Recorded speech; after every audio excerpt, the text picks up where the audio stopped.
Ok. Y empezar cuando gustes.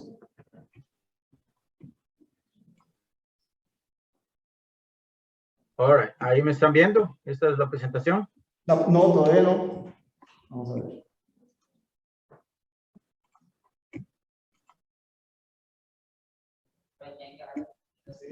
¿Perdón? Tiene que dejar de compartir usted. Sí, voy a dejar de compartir yo. ¿Cómo hago? Lo rojo. Ahí está. ¿En eso? No. Aquí. Pausar y compartir. Ahí está. Ahí donde dice Ahí está. Listo. Ahora sí.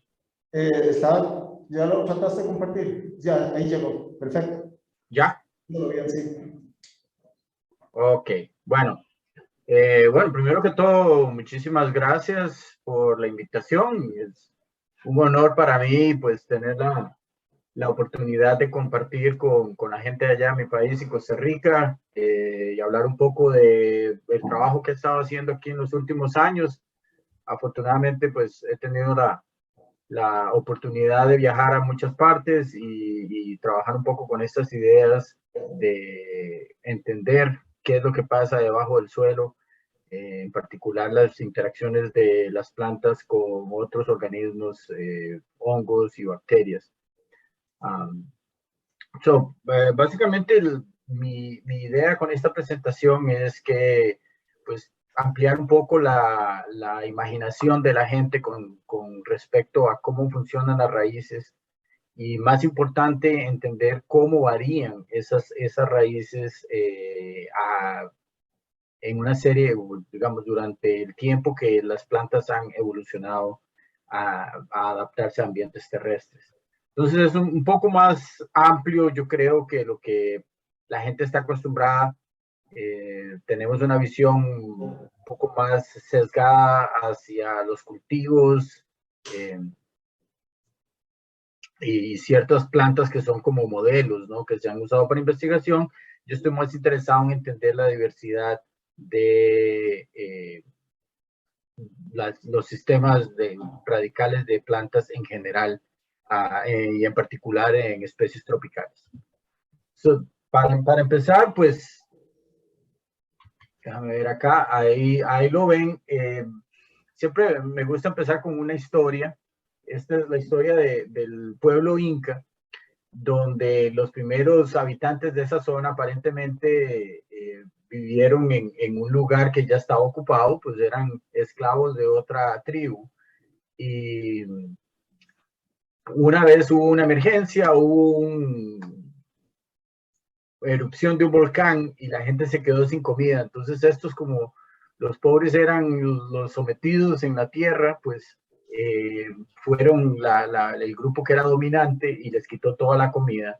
Y bueno, esta gente se estaba muriendo de hambre y uno de los héroes del pueblo se fue a la montaña a tratar de hablar con los dioses allá, con el Viracocha, para poder conseguir algo de comida de parte de los dioses. Y pues el dios lo que le dio fueron estas bolas que eran las papas. Le dijo que las metiera debajo de la tierra y después eh, cosecharan la comida que iban a tener. Entonces, él hizo lo que le dijeron, puso los tubérculos en el suelo y después de cierto tiempo, pues acá aparecieron estas plantas y aparecieron con flores y empezaron a tener frutos. Cuando los... La pantalla es para él. Cuando la tribu dominante llegó y encontró aquellos campos, pues les cortaron todas las hojas, se llevaron toda la comida y los dejaron a ellos sin nada aparentemente. Entonces, el héroe de la historia fue y empezó a desenterrar las raíces y encontró toda esta comida que estaba debajo del suelo. Y bueno, lograron sobrevivir y de hecho los otros que se llevaron las hojas, pues las hojas resultaron ser venenosas y más bien se enfermaron y entonces estos se pudieron liberar de la esclavitud. Me parece una historia interesante porque creo que en ciencia también nos hemos enfocado mucho en la parte de arriba del suelo y conocemos muchísimo sobre las hojas y las flores de las plantas, pero tenemos menos conocimiento de las raíces y por lo tanto pues nos hemos perdido esta cantidad de información y de estudios, digamos, de oportunidades de aprender de las plantas, estudiando los sistemas radicales y no solamente la parte encima de las hojas, de encima del suelo. Ok, ahora, la primero que me gustaría definir en esta presentación es qué son las hojas y, bueno, perdón, las raíces. Primero que todo me quiero disculpar porque toda la presentación está en inglés, pero bueno, muchas de estas publicaciones se han hecho en revistas internacionales y pues la mayoría está en inglés, así que espero que no sea un problema. Pero lo que quería mostrarles acá en el primer gráfico que les estoy mostrando es qué es exactamente una raíz y en qué parte de la raíz es la que yo me enfoco en mis estudios. Entonces, por mucho tiempo, los científicos han definido las raíces finas, las raíces que son las que absorben los nutrientes, como raíces que tienen menos de 2 milímetros de diámetro. Y eso ha sido como más o menos un acuerdo que se tuvo entre gente trabajando con raíces de definir las raíces finas de cosas, partes de la planta que eran menos de 2 milímetros de diámetro. Los estudios más recientes, enfocados en la parte morfológica y también en la parte anatómica, pues han demostrado que esos 2 milímetros son un poco, no representan realmente la parte activa de absorción de la planta. Eso es básicamente, si queremos hacer una analogía, sería como que quisiéramos entender fotosíntesis, pero estamos colectando las ramas y las hojas de la planta para medir la tasa fotosintética de esas plantas. Y obviamente cualquiera que entiende un poquito de fisiología de plantas sabe que una rama y una hoja tienen actividades metabólicas totalmente diferentes. Entonces, con raíces como que hemos hecho ese error y ahora pues estamos enfocándonos en tratar de verlo en términos de órdenes.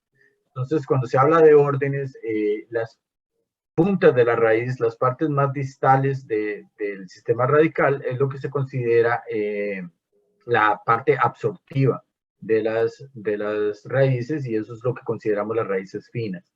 Entonces, estas raíces de adquisición son raíces que generalmente tienen una cantidad bastante grande de tejido cortical, que es el tejido que está alrededor de la parte vascular de la planta, que se le llama la estela de la raíz.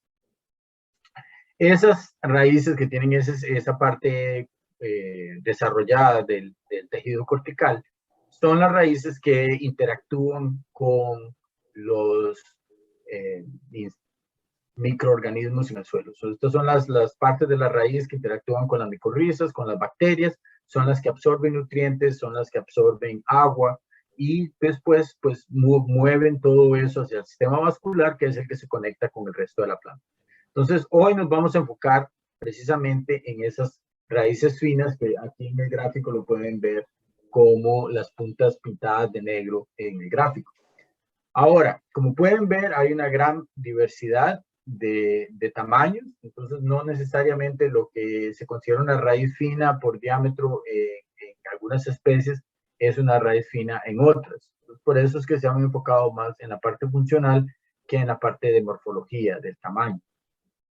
Y bueno, y lo otro que quería señalarles de este gráfico es que se miden diferentes cosas. Hoy voy a enfocarme mucho con lo que es el largo de la raíz, el largo específico de la raíz, que en inglés las siglas son SRL, en la densidad de esas raíces, que es la cantidad de material que se invierte en la formación de esas raíces, que se le conoce como la densidad de tejido, y el diámetro de la raíz. Entonces vamos a ver en estas raíces finas cuáles son las diferencias en términos de diámetro, del largo y de la densidad de esas raíces a través de la comparación de muchas especies en las plantas con semilla, ¿no? En esto vamos a hablar de plantas coníferas y angiospermas.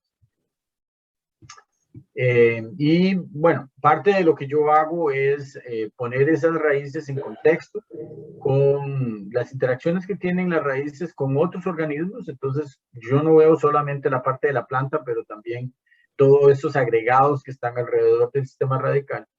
y cómo eso tiene que ver con la evolución, con la interacción con otros organismos y con la competencia entre especies por encontrar o obtener nutrientes del suelo. Ahora, uno de los problemas importantes que tenemos hasta el momento es que están muy mal representados. En términos de lo que sabemos a nivel global de sistemas radicales, es una fracción de lo que se sabe a nivel de la parte de encima del suelo, las hojas o los tallos de las plantas, ¿no? Y eso pues tiene una explicación muy fácil, muy obvia, que es mucho más difícil colectar raíces de lo que es colectar ramas o colectar madera en una planta. Y pues también tenemos muy poca visión de qué es lo que hay que buscar. Entonces, muchas veces cuando yo estoy trabajando en colectar sistemas radicales, son especies que nunca han sido colectadas. Entonces, cuando uno empieza a escarbar, pues la verdad es que no tiene ni idea de qué es lo que se está buscando. Entonces, eso ha sido un poco parte de mi objetivo, mi meta en mi carrera, es tratar de ofrecer más información de qué es lo que hay debajo en el sistema radical de las plantas y compararlo con lo que ya conocemos de la parte aérea de la planta. Y ahora, afortunadamente, estamos en una etapa en la que se ha expandido muchísimo y hay una gran cantidad de personas trabajando en diferentes proyectos en el mundo, particularmente en Norteamérica y Europa, pero también ha habido un desarrollo muy grande del campo de ecología de raíces en China, en Australia, y bueno, yo he estado bastante involucrado con el conocimiento en la zona de Centro y Suramérica. Entonces, ya se ha creado cierto volumen, cierto nivel de trabajo. Aquí pongo un par de referencias, uno que se llama la base de datos FRED, que es una base de datos creada aquí en los Estados Unidos, y hay otra que se está consolidando en Europa que se llama la base de datos GRUD, que básicamente las dos están tratando de incorporar y estandarizar la colección de datos sobre raíces en muchas especies en todo el mundo, y que les recomiendo, en el caso de gente que está haciendo trabajos con investigación, pues visitar estos sitios y ver qué información existe acerca de las especies que ustedes quieren estudiar. Ok, para el trabajo mío, hoy vamos a ver un par de cosas. La primera es que quiero explicarles cuál es la diversidad de sistemas radicales que hay de estas raíces finas en el mundo, y particularmente en las plantas con semillas, y también cómo el estudio en zonas tropicales puede ser un factor importante para entender todavía mejor cómo es que funcionan estas raíces a nivel global. Entonces, voy a hacer un poquito de énfasis en trabajo que he hecho aquí, digamos, en la zona de Sudamérica y Centroamérica.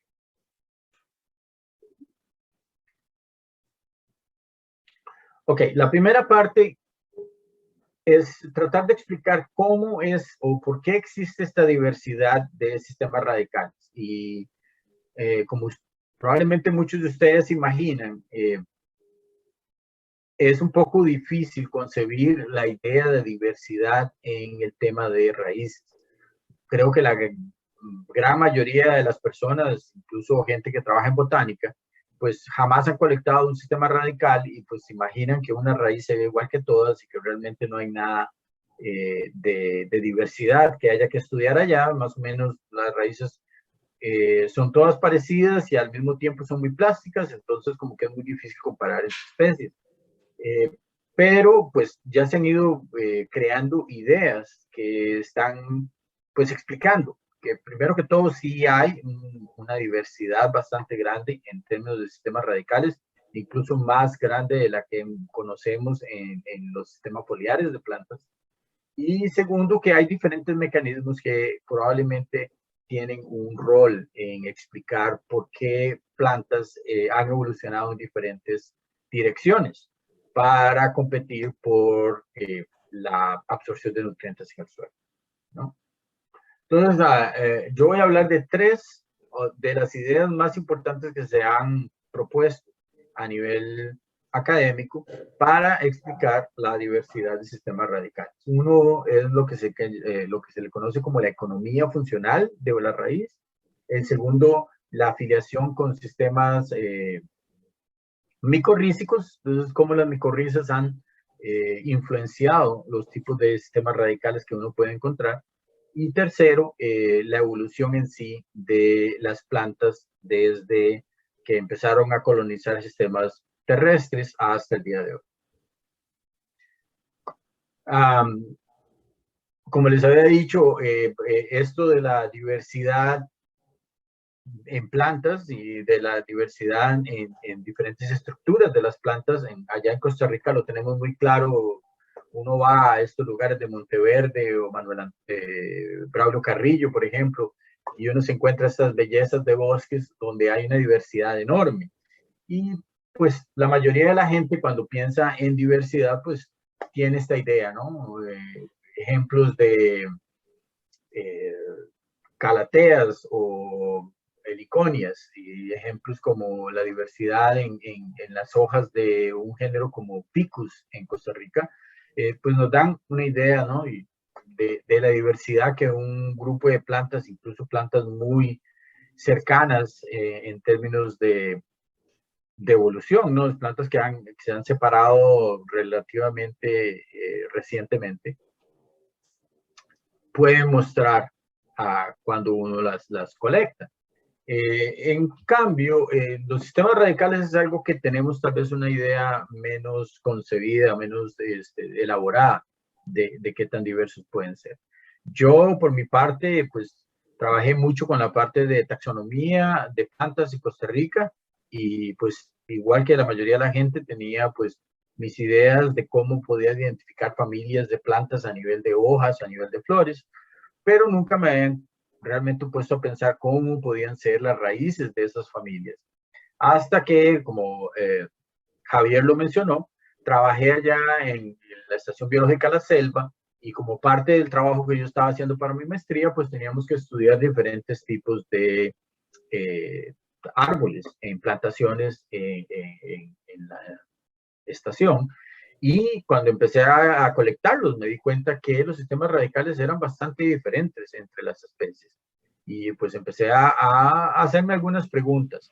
Aquí tal vez tuve la ventaja de que tenía un poco de este acervo filogenético, entendía un poco cómo estaban relacionadas las especies en términos de cómo habían evolucionado.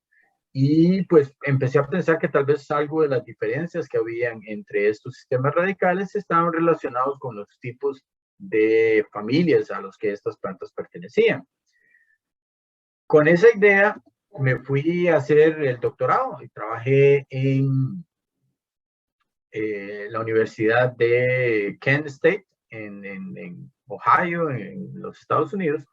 Y pues esto es otro ambiente totalmente diferente, son zonas de bosques templados, con una cantidad mucho menor de especies que tienen un sistema fisiológico totalmente diferente.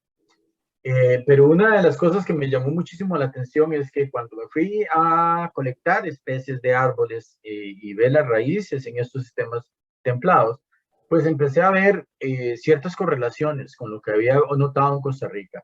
Entonces, familias como por ejemplo la especie Virola cochini, que tal vez muchos la conocen como fruta dorada de Costa Rica, tenía raíces muy similares a las magnolias de acá de los Estados Unidos. Y otras especies como la bochicia estaban bastante similares a las raíces de especies como este liquidambar, que es un árbol bastante común en esta zona. Entonces empecé a pensar que, curiosamente, estas eran familias que estaban bastante más relacionadas. Por ejemplo, las magnolias y las virolas están metidas en un grupo que se le llama las magnólides, que es un grupo de especies que se consideran relativamente basales o primitivas entre las angiospermas, mientras que la bochicia y el liquidámbar están en el grupo de las rósidas, que son grupos más derivados en las angiospermas. Entonces empecé a pensar que tal vez había un proceso evolutivo que había hecho cambiar estas raíces con el tiempo, y básicamente esa fue la pregunta con la que hice mi tesis de doctorado. Entonces, básicamente la pregunta que tenía yo para mi tesis era, bueno, ¿cuáles son los factores que explican esa variedad, esa diversidad, y si tienen que ver algo con la evolución de estas familias? Entonces, propuse 3 ideas principales. Una es que puede ser un asunto económico. Como todos sabemos, plantas tienen que balancear entre 2 aspectos. Uno es protegerse y tolerar el estrés hídrico, el estrés, la herbivoría y todos los diferentes tipos de ataques que ellas tienen que sufrir en la vida diaria, ¿no?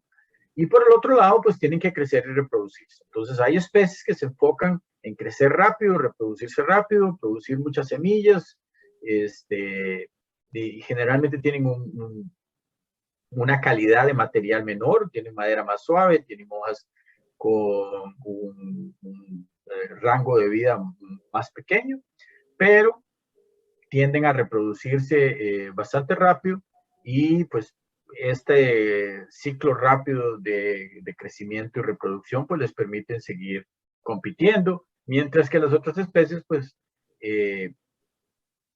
intentan pues invertir más en la calidad de hojas, en la calidad de madera, y pues están por mucho más tiempo en el ambiente, ¿no? Entonces eso es lo que se llama la economía funcional de plantas. Entonces, la idea mía es que tal vez las raíces tienen que trabajar juntas en ese sentido con lo que ya conocemos que existe encima del suelo, ¿no? Y pues las otras 2 ideas eran estas que les he dicho, una que tiene que ver con cómo están asociadas con las micorrizas y cómo las micorrizas pueden afectar cómo estas plantas crecen. Y por el otro lado, todo el proceso evolutivo que han venido teniendo estas plantas y que las han ido cambiando en el tiempo.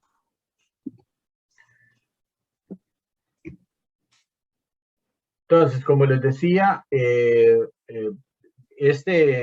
lo que le llaman acá la economía funcional de las plantas está básicamente derivado de trabajos iniciales que se hicieron con hojas. Entonces, cuando vieron, por ejemplo, acá lo que estaban presentando es cuánta es la cantidad de nitrógeno que tiene una hoja, cuánta es la masa que le está invirtiendo y cuánta es la fotosíntesis que esa hoja puede hacer. Y la gente, cuando empezó a poner esos números juntos, se dieron cuenta que las especies tenían este gradiente, donde tenés algunas especies que hacen una gran fotosíntesis, ponen mucho nitrógeno en esas hojas, pero invierten poco en términos de protección. Entonces la masa que está, la cantidad de tejido que protege esas hojas es menor. Mientras que otras especies pues tienden a tener tasas de fotosíntesis más bajas, pero la inversión en esas hojas es mucho mayor. Entonces estas especies tienden a crecer más despacio, pero tienden a tolerar mejor el estrés, ¿no? Si lo queremos ver desde un punto de vista automotriz, sería como que o tenés uno de estos camiones gigantes que pueden pasarle por encima a todo el mundo, o tenés uno de estos bochos chiquitillos que no hacen mucho ruido, pero se quedan por ahí y aguantan años y años y nunca se descomponen, ¿no? Entonces es o invertís en tolerancia o invertís en velocidad y en fuerza en hacer más rápido. Lo que nunca vas a ver en la naturaleza es una especie que tenga las llantas de un camión de estos monstruos y la carrocería de un Volkswagen, ¿no? Porque esto en términos selectivos no es un tipo de estrategia que sea efectiva, ¿no? O no tener la suficiente energía para correr esas llantas, o la cantidad de energía que necesitas es insuficiente con lo que tenés de carrocería, ¿no? Entonces, básicamente todo esto debería estar trabajando. Entonces, las raíces deberían igualmente combinarse o funcionar de una manera análoga a lo que obtenemos sobre el suelo. Entonces, ese es lo que se llama el concepto de la economía funcional de la raíz. Entonces, básicamente es eso. La raíz sería un espejo donde se reflejaría lo que ya conocemos de esas especies sobre el suelo. Entonces, si tenemos especies que crecen rápido, lo que se espera es que esas especies van a tener también raíces que probablemente invierten relativamente poco en la calidad de la raíz, van a poner raíces mucho más finas, mucho más extendidas, que van a enfocarse en absorber nutrientes rápidamente y llevarlos a las hojas y acelerar el proceso de crecimiento. O en el otro caso vamos a tener pues raíces con una menor calidad, pero que van a sobrevivir más tiempo y que van a ayudarle al árbol en general o a la planta en general a sobrevivir más tiempo, pues tienen características similares en la parte sobre el suelo, ¿no? Van a tener madera más densa, van a tener hojas que van a vivir más tiempo, que van a tener fotosíntesis, tasas de fotosíntesis más bajas. Esa es una de las hipótesis que se ha propuesto, ¿no? La siguiente hipótesis es que en realidad las características que ves en estas raíces son derivadas de adaptaciones anteriores. Entonces, estas especies han venido evolucionando en diferentes linajes, con adaptaciones que se han venido acarreando en el tiempo. Y entonces lo que vemos ahora es simplemente procesos evolutivos alternos que han aparecido en diferentes grupos de plantas y que se han heredado sobre el tiempo. Entonces no es necesariamente que es una estrategia ecológica, sino que es más bien un asunto hereditario, que el ancestro que tuviste es el que te va a dar el tipo de raíz que ves ahora. Y la tercera, y esto en el caso de las plantas, se postuló para este señor que se llama Geoffrey Bayliss allá en los años 70, cuando estudiando cómo las plantas adquirían fósforo, se dio cuenta de que ciertos grupos de plantas que son más ancestrales, como las gimnospermas y las magnólidas, tienden a tener raíces muy gruesas con pocos pelos radicales, dependen mucho de las micorrizas para obtener sus nutrientes. Mientras que grupos más recientes o que se han derivado más recientemente, pues tienden a ser más efectivos en términos de cómo exploran el suelo. Entonces han reducido sus diámetros, han incrementado el largo de la raíz, han incrementado la superficie que proveen y tienden a ser más independientes de la interacción con las micorrizas, ¿no? Entonces, la idea es que entonces estos patrones en la diversidad de raíces realmente representan la variación que se ha dado en el tiempo con las adaptaciones de estos sistemas radicales a diferentes condiciones. La tercera opción es que en realidad lo que tenés es una adaptación de las raíces a el tipo de micorrizas que ellas tienen. Y ahí no voy a entrar en muchos detalles acá, pero hay diferentes tipos de asociación micorrística. Por ejemplo, en estas zonas templadas hay muchas especies que se asocian con hongos como los que se les llama basidiomicotas o ascomicotas, son hongos perfectos, que forman esta asociación que se le llama la asociación ectomicorrística. Y pues tenemos otros grupos que crecen dentro de las raíces, que son los que le llamamos las asociaciones arbusculares de las micorrizas. Y pues están distribuidas en diferentes grupos. La gran mayoría de especies tienen algún nivel de asociación con estos grupos arbusculares, que son el tipo de hongos que crecen dentro de las raíces y que forman este tipo de arbolitos dentro de las células de las raíces. Especialmente en zonas tropicales, la gran mayoría de especies que hay están asociadas con este tipo de micorrizas. En el caso de Costa Rica, en bosques de altura, donde tenemos robles y jaúles y este tipo de plantas, estas son las plantas que representarían los árboles ectomicorrizos. Pero la gran mayoría de especies en zonas bajas, y tanto en bosque seco como en bosque húmedos de Costa Rica, están asociados con estas especies arbusculares. Como se pueden imaginar, el hecho de que los hongos se asocian en diferentes niveles. En el caso de las arbusculares, las especies están creciendo dentro de las células. Supone que la planta necesita un espacio mayor, necesita tener un diámetro más grande para poder albergar estos hongos, mientras que en el caso de las ectomicorrizas y en algunas especies que no tienen micorrizas, son no micorrízicas, van a tener diámetros menores, porque al final o no tienen el hongo o el hongo crea su propio hábitat alrededor de la raíz. Son estas micorrizas externas. Entonces, uno se imaginaría que ha habido un proceso de selección a tener diferentes morfologías dependiendo de qué tipo de micorriza es la que forma la especie. Ok, entonces más o menos aquí para resumir, esos son como los tres grandes ideas, las tres grandes propuestas que se han hecho para explicar por qué estas raíces son tan diferentes unas de otras.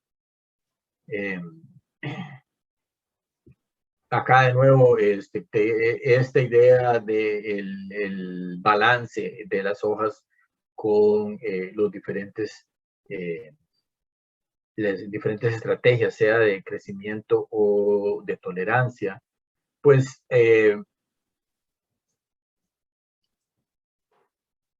no ha tenido déjenme pasar acá, no ha tenido un soporte de evidencia muy fuerte. Si como les dije, la relación, por ejemplo, del área de las hojas con la cantidad de nitrógeno en plantas generalmente tiene correlaciones bastante buenas, muy cercanas el tipo de área que tiene la hoja y la cantidad de nitrógeno que representa. En las raíces no encontramos una relación tan fuerte. Tal vez la relación más fuerte que se encontró es entre el diámetro y el largo de las raíces. Entonces, acá les presento un estudio global donde colectamos información de unas 500, 600 especies, y lo que encontramos es que especies que tienden a tener mayores diámetros también tienden a ser más cortas en plantas. Entonces hay cierto balance entre o se producen raíces delgadas y largas o se producen raíces gordas y cortas, ¿sí? Pero en términos de densidad, por ejemplo, encontramos que no había relación entre la densidad de esas raíces y el diámetro o el largo de esa raíz. Entonces, no necesariamente una raíz gorda va a ser una raíz pesada, ¿no? No va a tener una densidad alta, que era lo que se esperaba con ese tipo de economía de las hojas, ¿no? La otra cosa que buscaba en este estudio era ver cuál era el efecto filogenético. Y ahí, pues, encontramos que sí había para algunos trazos funcionales, para algunas de estas características de las raíces, había una distribución muy cercana a el tipo de familia o la evolución de las plantas a través de la filogenia de las especies con semillas, ¿no? Las gimnospermas y las angiospermas. Entonces, en diámetro encontramos, si ven acá en el gráfico, en esta zona azul, estas son las especies basales de las angiospermas, y ahí encontramos que eran especies con diámetros más gruesos. Entonces, acá ven cómo los valores están representados por estas barras, tienden a ser mayores que la media de lo que se ve en el resto de las plantas, mientras que en otros grupos, por ejemplo, este grupo donde hay un montón de raíces delgadas, están en grupos que son más derivados, en grupos como las fagáceas, las fabaceas, otros grupos de especies como pastos y especies adaptadas a zonas acuáticas, tienden a tener raíces muy delgadas. También notamos que algunos de estos casos están relacionados también con el tipo de micorrizas que hacen. Entonces, especies que son muy dependientes en la asociación arbuscular, tienden a tener raíces más gruesas. Sin embargo, eso varía mucho, depende del grupo de plantas. Entonces, por ejemplo, en pastos que están acá en las monocotiledonias, este grupo acá de color más o menos rosado, pueden ver que hay un montón de especies que tienden a tener diámetros muy pequeños, pero son todavía asociadas con las especies arbusculares. Entonces, en términos de micorriza no encontramos un patrón muy fuerte, pero sí lo encontramos en términos filogenéticos. La otra cosa que encontramos fue que esa relación, por ejemplo, cuando queríamos ver cómo está relacionada la parte del largo de las raíces con la inversión en hojas, la inversión en el área foliar, la variación era positiva, o sea, sí encontramos que especies con raíces más largas también tienden a tener hojas con mayor área, pero esa relación, primero que todo, no era tan fuerte como la que hubiéramos esperado con esto de la integración económica de la planta. Y segundo, varía dependiendo de qué grupo estés comparando. Entonces, cuando comparábamos especies que eran herbáceas, la relación era mucho más fuerte que cuando comparábamos especies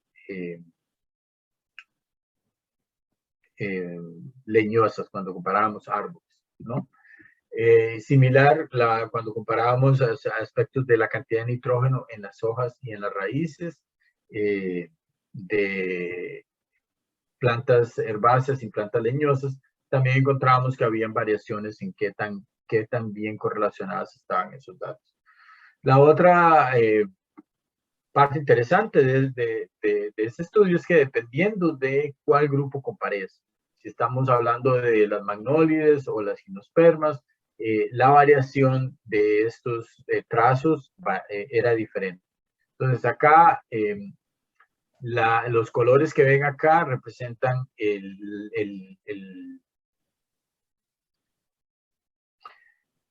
la fuerza,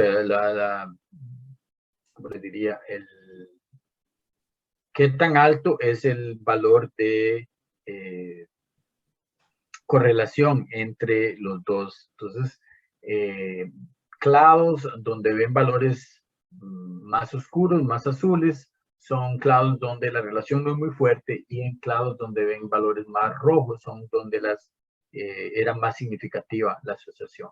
Entonces pueden ver que dependiendo de qué grupo de plantas estés observando, la integración es más fuerte o menos fuerte, y también eso varía con el tipo de planta que estés comparando, con el tipo de trazo funcional, ya sea si estamos viendo la parte morfológica o la parte química de la planta, esas correlaciones varían.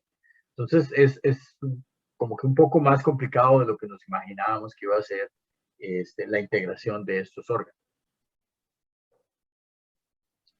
Algo que encontramos más recientemente, siguiendo con esta idea, fue estudiar la parte química de la raíz en términos de la protección. Entonces acá extraímos fenoles y taninos, y también la cantidad de lignina que estaba metida en las raíces, y eso lo comparábamos con la morfología de esa raíz. Entonces, por ejemplo, encontramos que especies con mayores diámetros tienden a tener menos lignina que especies con diámetros más pequeños. Y esto, de cierta forma, contradice lo que se esperaba en términos de esta visión económica de la planta. Lo que hubiéramos esperado es que especies con raíces más gruesas iban a ser especies que iban a invertir más en proteger esas raíces, y por lo tanto iban a tener más lignina. Encontramos lo opuesto. Más bien, especies que son más gruesas tienden a tener menor inversión en la cantidad de compuestos secundarios que ponen en Oscar, disculpa un momento, ¿podrías Sí. tratar de acercarte al micrófono? Es que se bajó un poco el volumen del audio, pero no creo que sea por acá. Ok, ¿me pueden oír? Sí. Habla de ¿Aló? nuevo. ¿Me oyen? Sí, Ok, continúa. bueno. Ok, entonces, sí, encontramos que la variación en qué tanto protegen la raíz y qué tanto nitrógeno ponen en la raíz era lo opuesto a lo que estábamos esperando encontrar en estas raíces, lo que quiere decir que funcionan muy diferente a lo que ya entendemos de la parte de foliar de la planta. Las raíces tienen otros mecanismos y todavía pues estamos tratando de entender cómo es que estos mecanismos están integrados.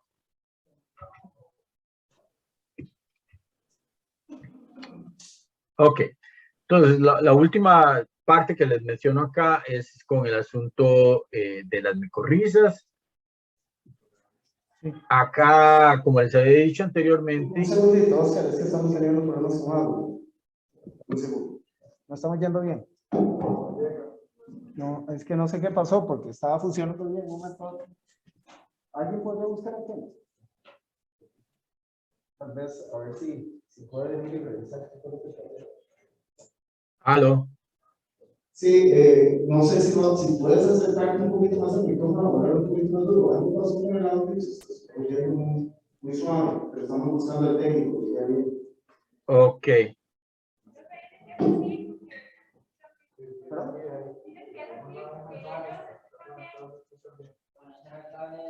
¿Perdón?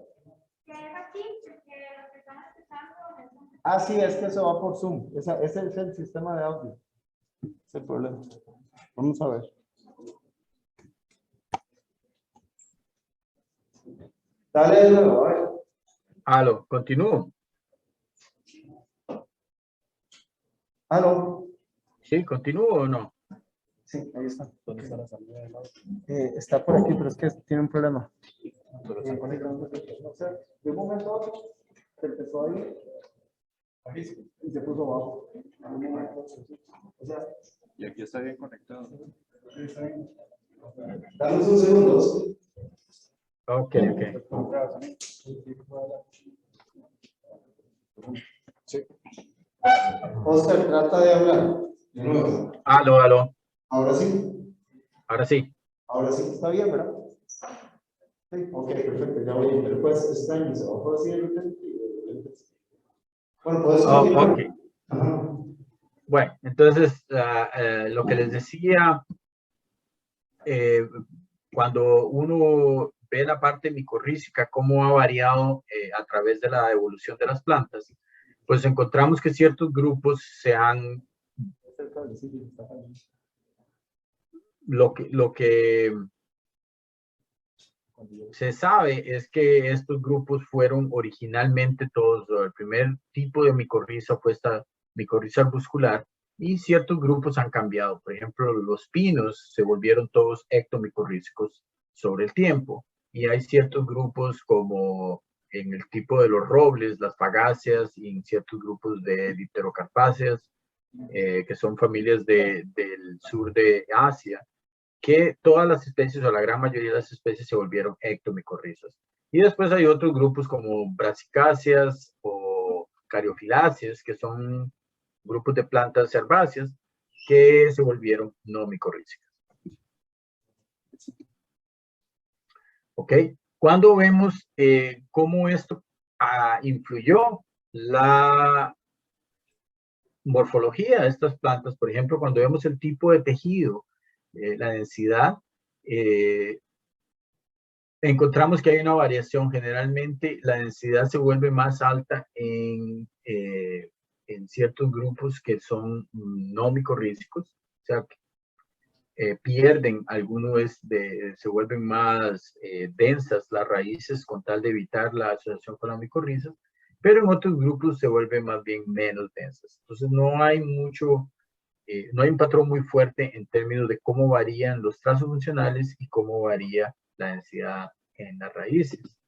Cuando lo vemos con el tipo de largo de la raíz, sí tienden también a ser un poco menos largas o a tener menos largo específico cuando se vuelven no micorrízicas. Y en el caso de gimnospermas y las magnólides tienden a tener valores bastante bajos, todas ellas. Pero también no encontramos un patrón muy fuerte en términos de cómo varían dentro de los grupos. Y finalmente, acá en la parte de diámetros, donde encontramos una tendencia más clara, donde, bueno, los grupos más basales tienden a tener diámetros mayores, pero en general las especies tienden a disminuir el diámetro cuando cambian de especies arbusculares a otro tipo de micorriza. Entonces, cuando se vuelven ectomicorrizas o no micorrízicas, ellas tienden a hacer las raíces más delgadas. Ok, entonces, la última parte de esta presentación, simplemente quería decirles, bueno, ¿cuál es el siguiente paso? Ya hemos explorado un poco cómo es que estas plantas varían y ahora estoy interesado en entender qué es lo que hace que estas variaciones existan. Entonces, cuando nosotros hablamos de una raíz, básicamente estamos viendo dos partes. Una parte es la parte central de la raíz, que es lo que se llama la estela, y la otra es la parte cortical, que es la parte alrededor de esa raíz. Y pues obviamente, dependiendo de cómo se relacionan esos dos tejidos, pues se va a explicar el diámetro, la densidad y el largo de esa raíz. En este caso hicimos un trabajo acá en la Guyana francesa, donde fuimos a colectar 10 especies o 10 familias de plantas y queríamos ver si podíamos ver alguna relación entre el diámetro y entre los trazos funcionales de estas familias tropicales. Como habíamos dicho, como les había dicho, hay esta relación entre el tejido y el diámetro, que no es muy fuerte, pero es negativo. Y lo que pasa es que no es una relación lineal, sino que es una relación más bien curvilínea. Y la razón por la que estamos tratando de entender esto es porque el tipo de tejido, el tejido cortical, es mucho más suave que el tejido dentro de la raíz, la parte vascular. Entonces, cuando se hacen esas combinaciones de la diferencia en densidad, se comienzan a explicar algunos de los patrones que estamos viendo.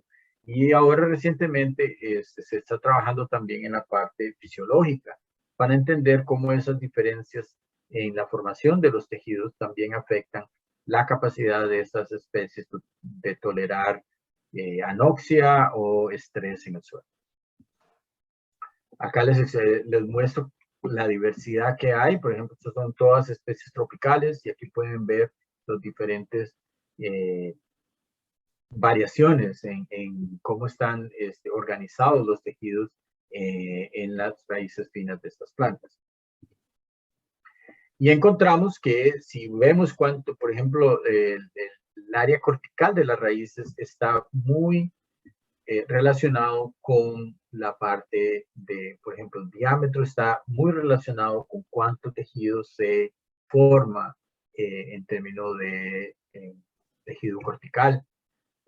También la parte de el número de puntas, o sea, cuántas veces se divide el sistema radical, estas raíces finas, está asociado con cuánto tejido cortical ellas tienen. Entonces, especies que tienden a poner más tejido cortical tienden a tener menos puntas. Y ahí estamos tratando ya de entender cómo es que realmente funcionan estas plantas.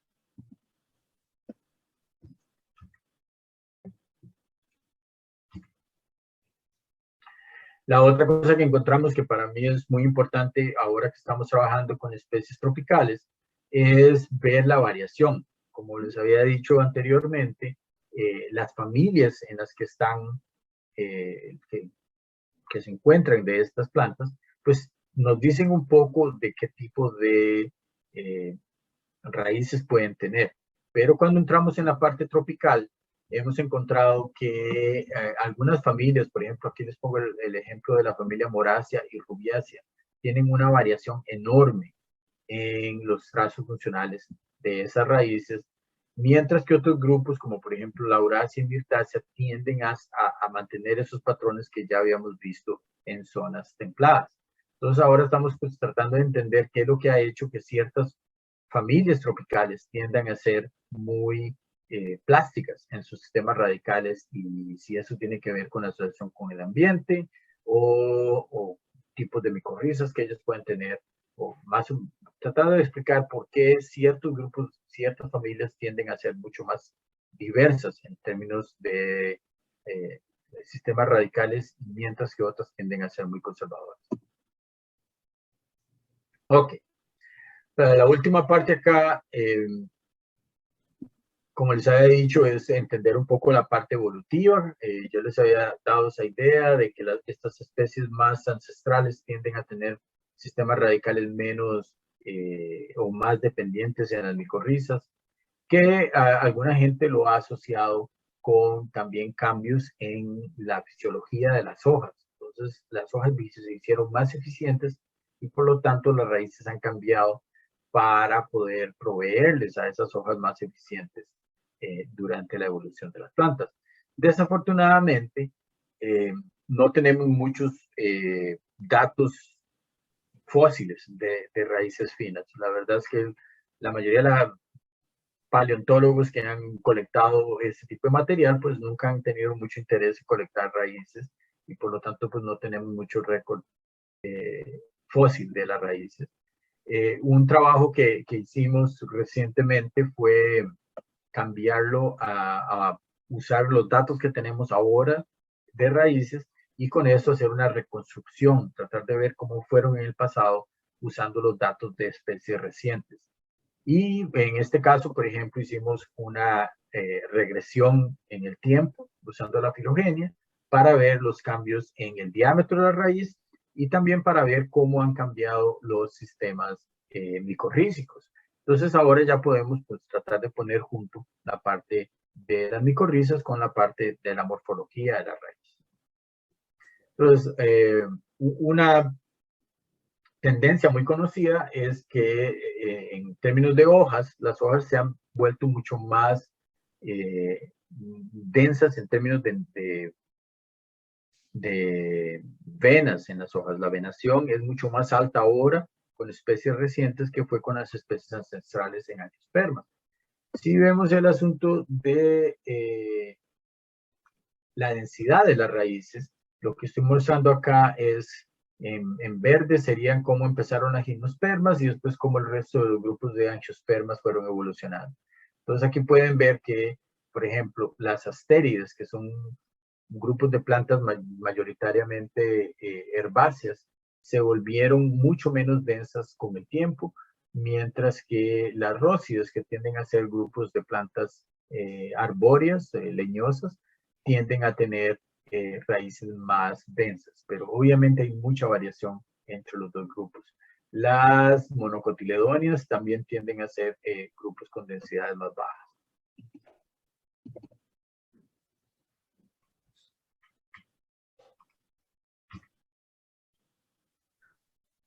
Acá, con el largo, vemos que las especies ancestrales tendían a tener raíces relativamente cortas, gordas, digamos, y como fueron evolucionando ciertos grupos, como las magnólides y las monocotiledóneas, las gimnospermas, mantuvieron esos valores bajos, mientras que otros grupos como las rócidas, las astérides y también las monocotiledóneas empezaron a formar raíces mucho más delgadas y mucho más largas con el tiempo.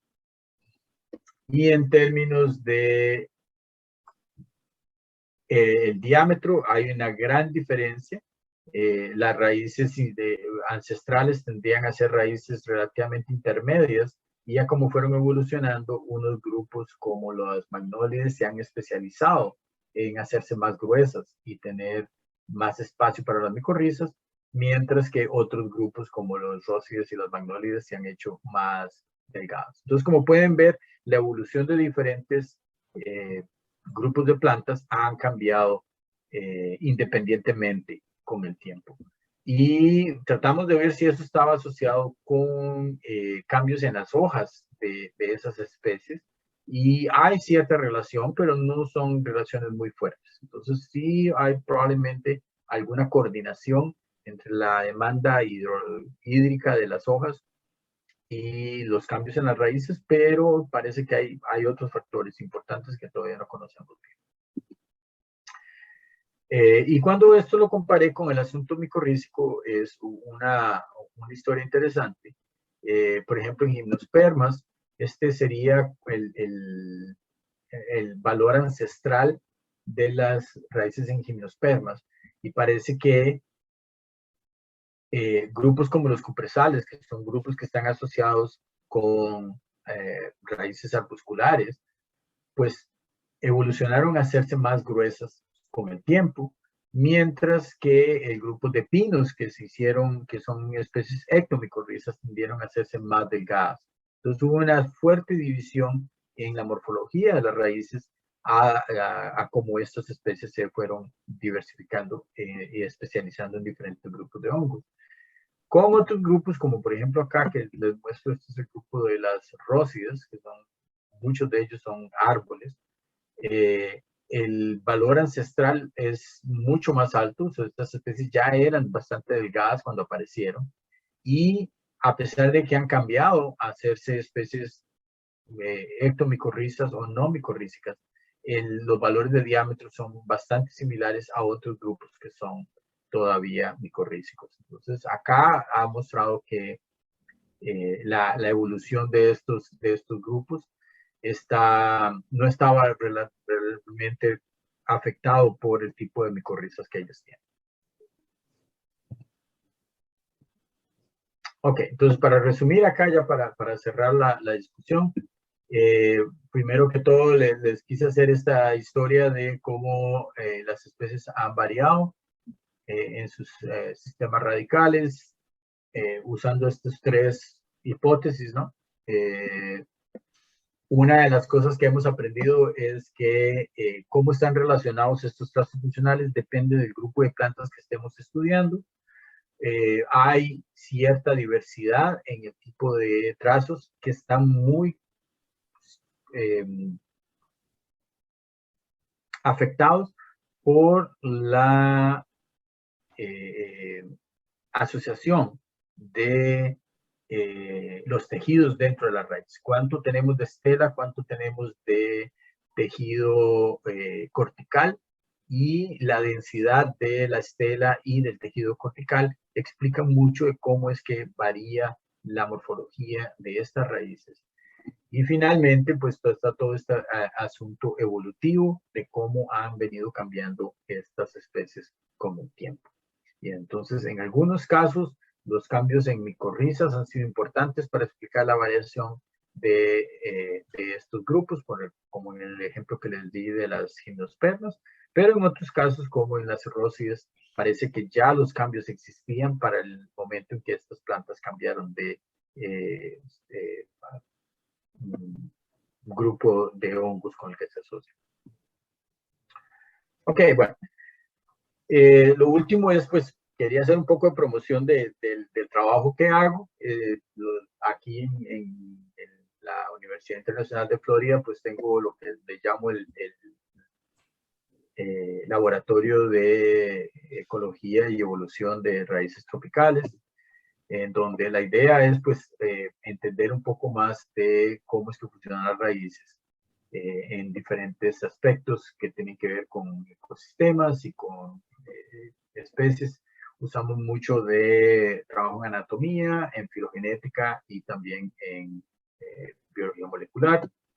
Y pues acá tenemos unas colecciones de plantas muy buenas. Hay jardines botánicos excelentes y también áreas de estudio en agricultura, donde pues estamos tratando de tomar ventaja de todos estos grupos de plantas que se han coleccionado para poder estudiar un poco mejor los sistemas radicales de especies tropicales. También que me interesa hacer trabajo en zonas naturales. Ahorita estamos haciendo proyectos para estudiar las adaptaciones en mangles, por ejemplo, y entender cómo los cambios en salinidad y cambios de nivel de agua en estas zonas tan bajas acá de la Florida, cómo van a afectar la adaptación de estas especies a cambio climático. Y bueno, realmente me interesa mucho pues tener la oportunidad de asociarme con personal de allá de Costa Rica, incluso traer estudiantes que estén interesados en hacer su maestría, su doctorado aquí a Florida. Pues me gustaría que me contacten y que podamos hablar más al respecto y pues buscar oportunidades para la gente de allá de Costa Rica para que puedan venir a estudiar acá. Y con eso, pues, si hay tiempo para preguntas, me encantaría. Muchísimas gracias de nuevo por la oportunidad y espero que hayan aprendido un poquito más hoy sobre las raíces. Muchas gracias, Oscar. Te agradecemos mucho. Es una presentación bastante comprensiva. Sí tenemos espacio para preguntas. Voy primero a ver si alguno de los estudiantes, personas presentes, quisiera preguntar. En ese caso les pediría que se acerquen. Tal vez pueda ser un poco intimidante venir aquí al frente, pero es porque el sistema de audio aparentemente no permite que llevemos el micrófono menos para que Oscar pueda escucharnos. Si alguno tiene alguna pregunta, siéntanse bienvenidos a hacer. Yo tengo una que voy haciendo, mientras tal vez a algunos de ustedes se les ocurra alguna. Oscar, bueno, los estudiantes que están aquí presentes, su mayoría son estudiantes de agronomía, han tenido formación básica en las áreas de botánica y fisiología, y conocen, creo que pudieron entender claramente lo que has venido haciendo, es un trabajo sumamente comprensivo, tratando de descubrir cosas que por mucho tiempo se han venido planteando de manera hipotética, pero no se ha podido lograr realmente, de cierta manera, demostrar los patrones que algunos han propuesto con los diferentes mecanismos, esos tres mecanismos que describiste. Y veo que el grupo de colaboradores tuyos y tu persona han hecho un gran avance en los últimos años para tratar de descubrir patrones y reconocer que prácticamente de esos tres mecanismos ninguno realmente explica todo, pero tampoco ninguno puede ser descartado, ¿verdad que sí? Sí, pues generalmente no hay así como una pomada canaria para este tipo de preguntas. Siempre es un poquito de cada idea es cierta. Yo creo que tal vez el mejor avance que hemos hecho es incorporar esta idea filogenética y tratar de poner en el contexto evolutivo el cambio en raíces. Pero obviamente sí hay otros aspectos y aquí no estamos incluyendo nada de la parte ambiental, ¿no? Entonces, si ya empezamos a pensar en términos de fertilidad de suelos, en términos de climáticos, obviamente eso va a darnos un poco más de contexto para entender qué tipos de raíces son más eficientes en diferentes ecosistemas. Yo creo que este trabajo que hemos empezado a hacer con la parte tropical, pues nos está dando un poco más de ideas de la amplitud de variación que el bioma tropical y en particular ciertas familias que son como las dominantes tienen en ver esta variación. Y creo que la gran pregunta aquí es por qué ciertos grupos tienden a ser muy plásticos y muy variables. Por ejemplo, Moracia fue una sorpresa para mí empezar a sacar especies de moráceas y encontrar cosas totalmente diferentes dentro de la familia. Y en otros grupos como Mictacia o la misma Lauracia, pues encontramos cosas muy similares, por lo menos en las zonas donde trabajamos. Entonces, pues empiezan uno a hacerse preguntas, ¿no? De qué hace que ciertos grupos tengan esta plasticidad a nivel genético, a nivel ecológico, qué es lo que hace que estas especies varíen tanto, mientras otras parece que toda la familia adoptó el mismo sistema radical y parece que funcionan bastante bien de esa manera.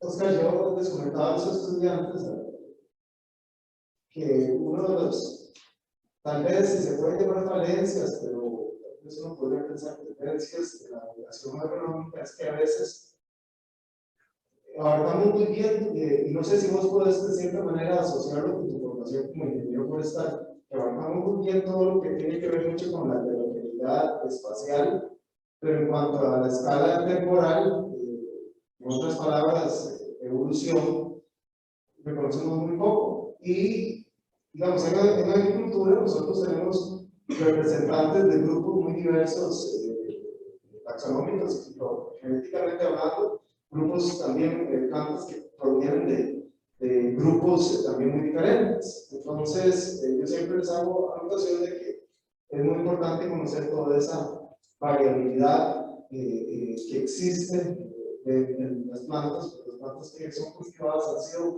algunas de ellas más que otras, mejoradas por el hombre, pero siempre traen características que heredaron de los ancestros que tienen toda esa diversidad.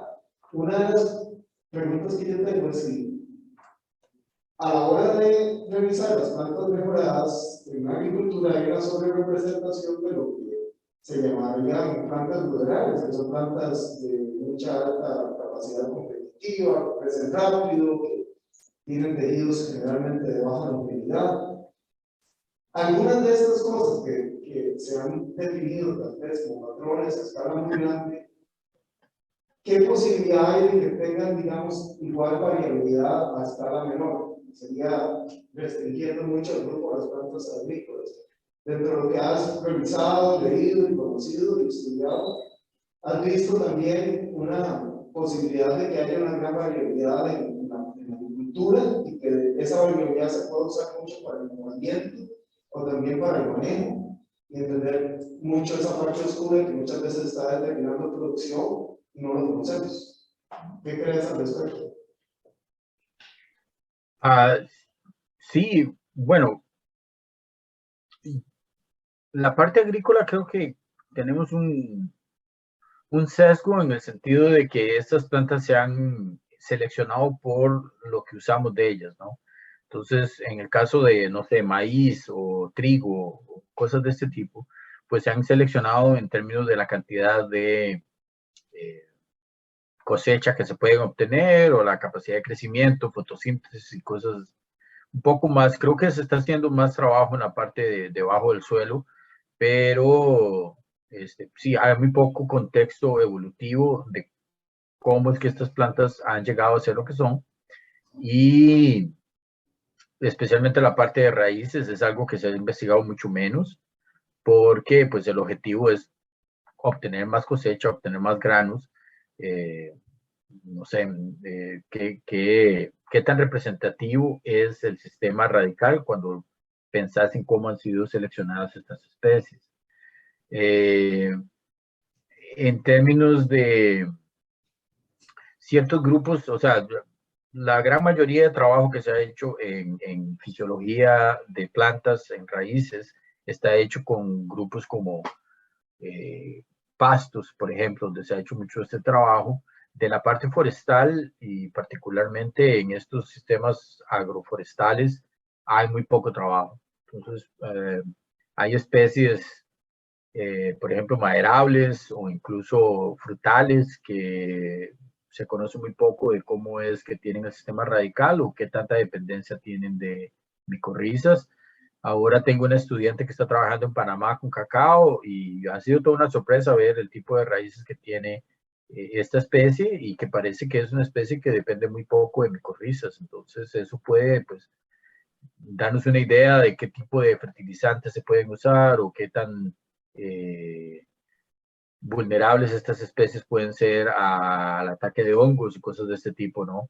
Pero digo, esto es muy, muy, muy reciente y yo no creo que haya mucho trabajo, o por lo menos desde mi campo, ¿no? De la parte más ecológica, creo que no ha habido mucho trabajo para entender los mecanismos que explican cómo se relacionan las plantas con patógenos y con micorrizas en sistemas agroforestales, en sistemas silvopastoriles, por ejemplo. Pero se está haciendo trabajo y yo creo que puede ser un aporte interesante, y también me gustaría pues conocer más de gente que está metida en ese campo, gente que trabaja con cacao, con plantaciones forestales, café, por ejemplo, y pues tratar de ver qué existe, qué literatura hay, que tal vez desde donde estoy yo no se ve, pero tal vez hay mucho trabajo y no se ha reconocido hasta el momento. Perfecto, no sé si alguien se atrevió a hacer una pregunta, pero si no, ahí. Sí. Yo tengo aquí a Mariana y Paul. ¿Perdón? Mariana y Paul, Estamos haciendo una pregunta. No, que no tienen una vemos. pregunta, sí. Mariana, ¿Me escuchan? sí. Sí. Muchas gracias, Oscar, por la presentación, muy interesante. Yo tenía una pregunta sobre cómo definir una raíz fina a través de las diferentes taxas o de las diferentes especies que evaluaron. Al momento de definirlo, al principio de la presentación hablaste de que inicialmente se definía en función del diámetro, lo que era una raíz fina, porque eso no era completamente correcto. Entonces me preguntaba cómo normalizar entonces esa medición de raíz fina a través de de las distintas especies para que, como que como todos los datos fuesen de una manera, estén realmente hablando de raíces finas y no, por ejemplo, de raíces secundarias o laterales ya un poco más, con otra función, pues. Sí, claro.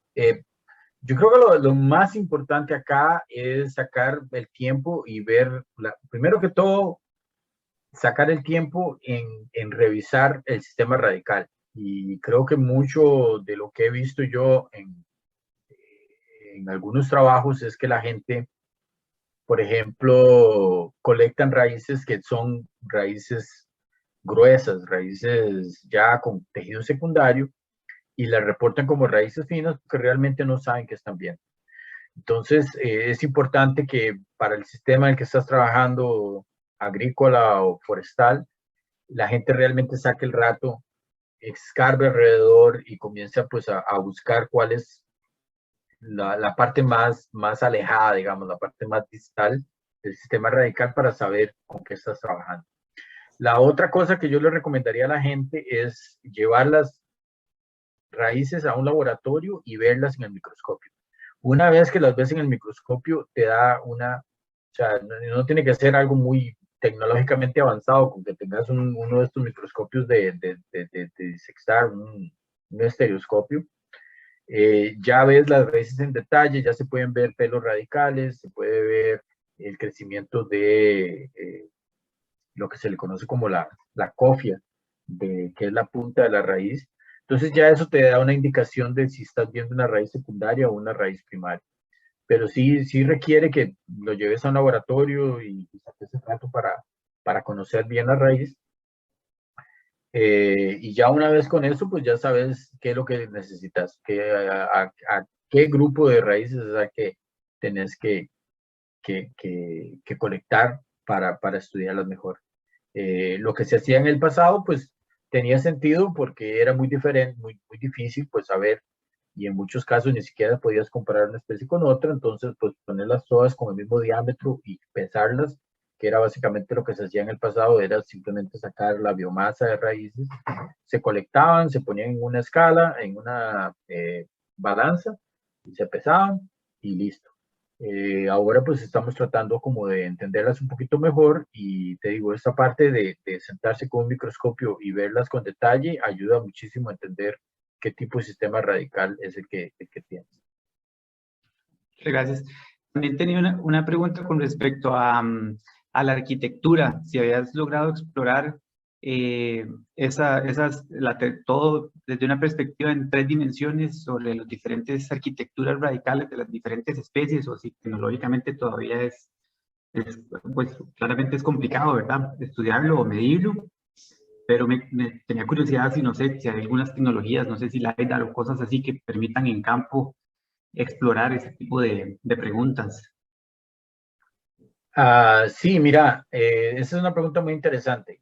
¿Qué tanto se extiende un sistema radical? Es algo que todavía no está muy bien estudiado. Y sobre todo cuando ves sistemas muy diversos, como por ejemplo un bosque tropical, es bien difícil saber exactamente hasta dónde llegan las raíces de un árbol. Un trabajo en el que estoy haciendo ahorita con unos colaboradores en China, esta gente lo que hizo fue sacar bloques de raíces y usar tecnología molecular. Básicamente usan barcoding como identificación por medio del genoma de las raíces para saber las especies, y después pues ven cuáles son los árboles alrededor y tratan de sacar cuál es la distancia más alejada de la que puede estar la especie que encontraron en ese bloque de raíces. Y ellos encontraron, por lo menos los datos preliminares, es que estas especies con raíces más gruesas, que tienden a ser más dependientes de las micorrizas arbusculares, tienden a tener sistemas radicales más extensos.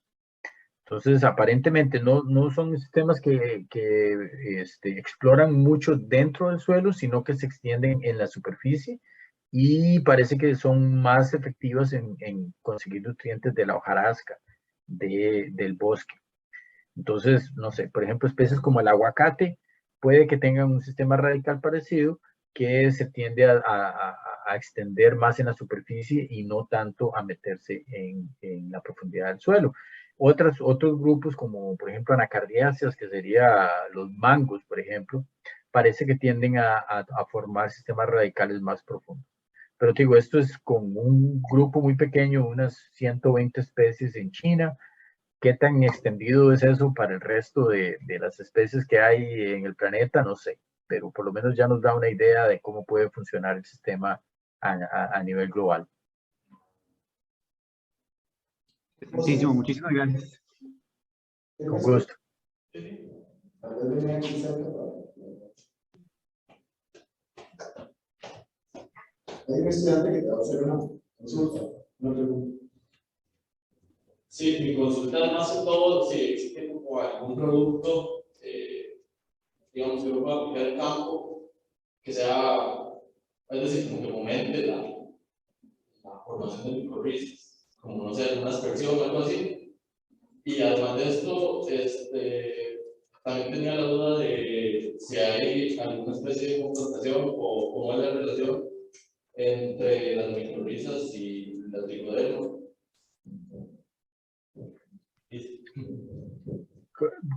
¿Puede repetirme la segunda parte de la pregunta? Claro, si hay como alguna especie de estudio que demuestre cuál es el tipo de relación entre la micorriza y el hongo tricoderma. Es decir, si se da alguna confrontación o si de manera simbiótica. Ok, para la primera parte,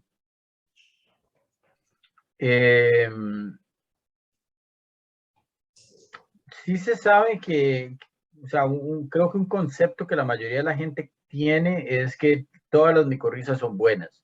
Entonces, entre más hongos micorrízicos hay en el suelo, eso es mejor para la planta. Y no es necesariamente cierto. Hay trabajos que han demostrado que estos hongos pueden ser parásitos de la planta, y a veces las plantas crecen menos con el hongo, y parece que es un asunto muy específico. Depende de qué tipo de hongo le pongas a la planta, puede que tenga un efecto positivo o un efecto negativo. Entonces, por ahí todavía falta un poco de trabajo en entender qué hace que ciertos tipos de hongos sean más beneficiosos o menos beneficiosos con la planta. Y bueno, ahí da para un campo entero de investigación de cómo aprender o cómo entender ese sistema mejor. La segunda parte, uno de los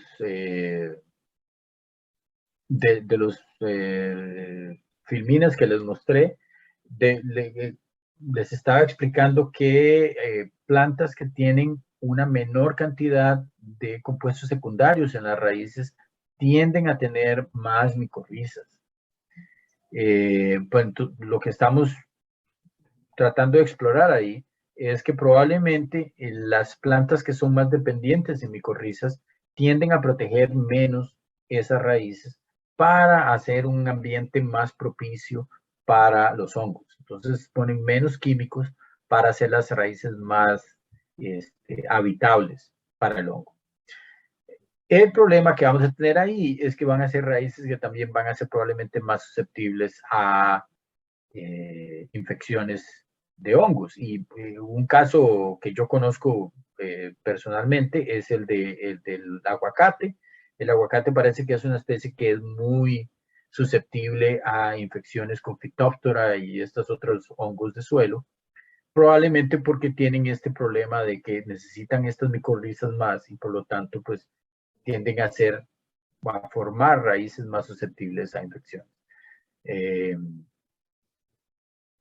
Entonces, la planta tiene que balancear entre esas dos cosas. O crea un ambiente más propicio para el hongo, pero también es más susceptible a infecciones, o evoluciona de una forma de evitar las infecciones, pero entonces hace el sistema menos propicio para los hongos micorrízicos.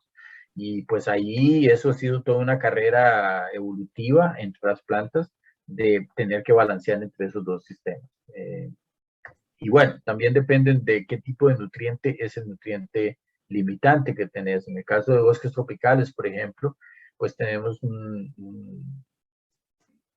es más común que fósforo sea un nutriente escaso y por lo tanto la asociación con estos sistemas radicales pues es más importante, pues los hongos arbusculares son bastante buenos en obtener fósforo del suelo.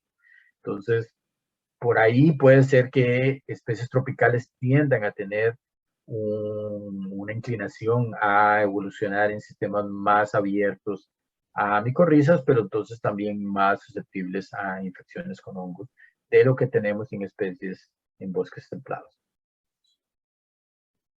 Bueno, yo creo que ya terminamos simple preguntas. No quería agradecerte mucho, Oscar, porque creo que tu charla es muy importante para abrir esa conciencia sobre la gran variabilidad que existe y el gran desconocimiento que todavía existe sobre las raíces, pero que hay maneras de acercarse también y hacer preguntas e ir recabando algún tipo de patrón que se pueda utilizar para ir desarrollando más conocimiento.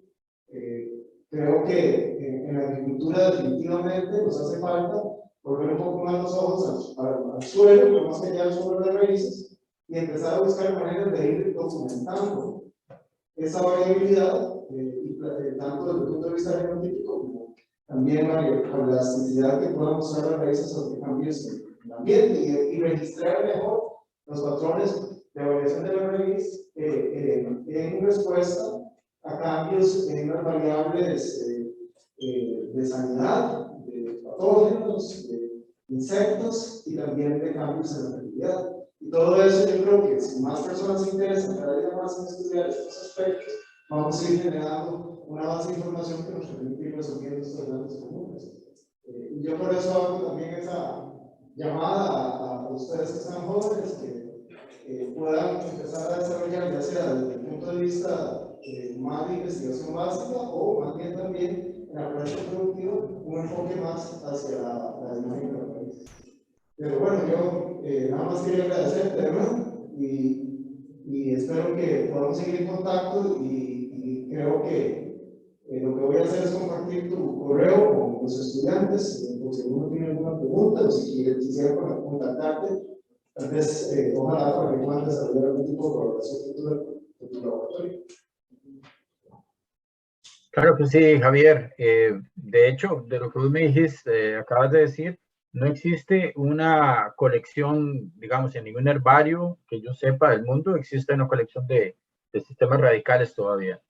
Entonces, imagínate, tenemos cientos de años de estar colectando hojas, pero a nadie se le ocurrió hacer una colección curada de raíces. De nuevo, les agradezco muchísimo la oportunidad. Espero que la gente haya aprendido algo nuevo y estoy a la orden. El que quiera contactarme, la persona que esté interesada en trabajar en alguno de estos proyectos, pues estoy más que dispuesto a conversar y buscar maneras de colaborar. Bueno, vamos a dar un aplauso a Oscar.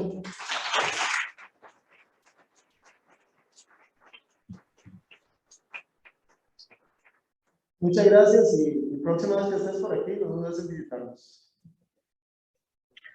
De nada, gente. Un abrazo a todos por allá. Ok.